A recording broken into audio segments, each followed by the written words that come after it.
The Valorian Empire had ruled the galaxy for 3,000 cycles, and in all that time, no target had ever escaped Kevin's blade. The assassin's reputation was carved in the bones of fallen kings and whispered in the nightmares of warlords. His chitinous exoskeleton bore the scars of 100 battles, each mark a testament to his lethality. Tonight's target should have been simple: one human female, recently arrived on Station Theta, reportedly asking too many questions about Imperial mining operations. Kevin found her in the lower district cantina, hunched over a glass of something that smelled like industrial solvent. Jasmine was small by human standards, her dark hair pulled into a messy knot, grease stains on her mechanic's coveralls. She looked exhausted, vulnerable, perfect. He approached from her blind spot, poison needle already extending from his foot. One scratch, and she'd be dead before her heart beat twice. "You gonna stab me, or you gonna sit down?" Jasmine said without turning around. Kevin froze. Impossible. He'd made no sound, cast no shadow. His kind had evolved as apex predators on a world where prey could detect the slightest disturbance. "Relax, bug guy." She finally turned, revealing tired brown eyes that held no fear. "The bartender's got a mirror behind the bar. Saw you stalking over here like you're in some kind of holly drama." She kicked out the chair across from her. "Sit here making the other patrons nervous." This had never happened before. Targets ran, fought, begged. They didn't offer him a seat. Kevin's mandibles clicked in confusion, but decades of training kept him ready. Perhaps she was armed, trying to lure him into a false sense of security. He sat, keeping his poison needle primed. "Let me guess," Jasmine said, taking a long drink. "The Empire sent you because I've been asking about their little operation in the Kepler Belt, the one where they're strip mining colony worlds without proper environmental assessments." "You know too much," Kevin replied, his translator rendering his clicks into galactic standard. "Yeah, well," she shrugged, "that's kind of my job. Investigative journalism isn't popular with fascist empires." Turns out she studied him for a moment. "You're Kevin, right? The Reaper of Aldebra." His secondary eyes widened. "You know my name. Did my research. 73 confirmed kills. Never failed a contract, yada yada." She pushed her glass toward him. "Try this. It's called whiskey. Humans have been making it for thousands of years. Are you attempting to poison me?" Jasmine laughed, actually laughed. "With whiskey, buddy. If I wanted you dead, I'd have rigged the chair with explosives. I'm an engineer, not an assassin."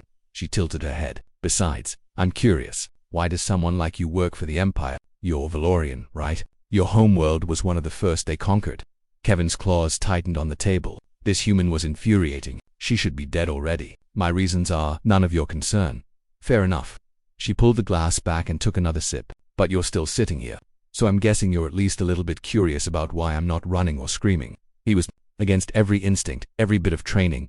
He was curious. "Explain." "Humans have this thing," Jasmine said, leaning back in her chair. "We're really bad at knowing when to quit. See, I could run, you'd hunt me down. I could fight you'd kill me in seconds." Or she smiled. "I could point out that you're the 14th assassin the Empire's sent after me in 2 months, and I'm still here. Maybe that should tell you something about humans.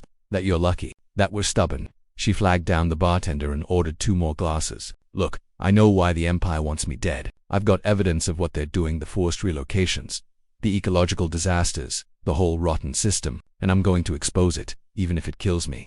"It will," Kevin said flatly. "Probably," she shrugged. "But here's the thing about humans. We've got this really annoying habit of making friends with things that try to kill us. Dogs used to be wolves. Horses used to throw us off and trample us. Hell, we domesticated venomous snakes as pets. I am not a pet."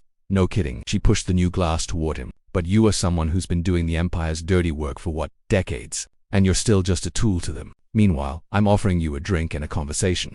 Kevin stared at the amber liquid. His kind could metabolize most substances, but he'd never consumed anything. Pleasure was for those who weren't weapons. "1 drink," he said, his needle retracting. "Then I complete my contract."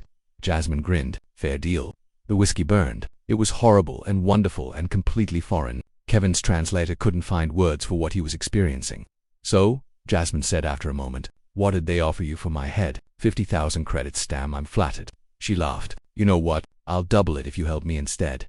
"Help you?" "Yeah, help me expose the Empire's operations. I've got the data, but I need to get it off station. You know their security protocols, their patrol patterns."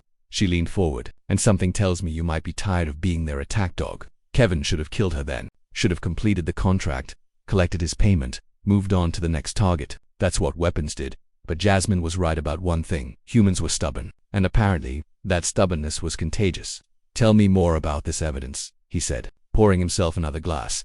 3 hours later, they were on their 4th bottle. And Kevin was explaining the weak points in Station Thatnine's security grid while Jasmine sketched out an escape route on a napkin. The Empire's deadliest assassin and a human journalist who didn't know when to quit by morning. They'd be running for their lives.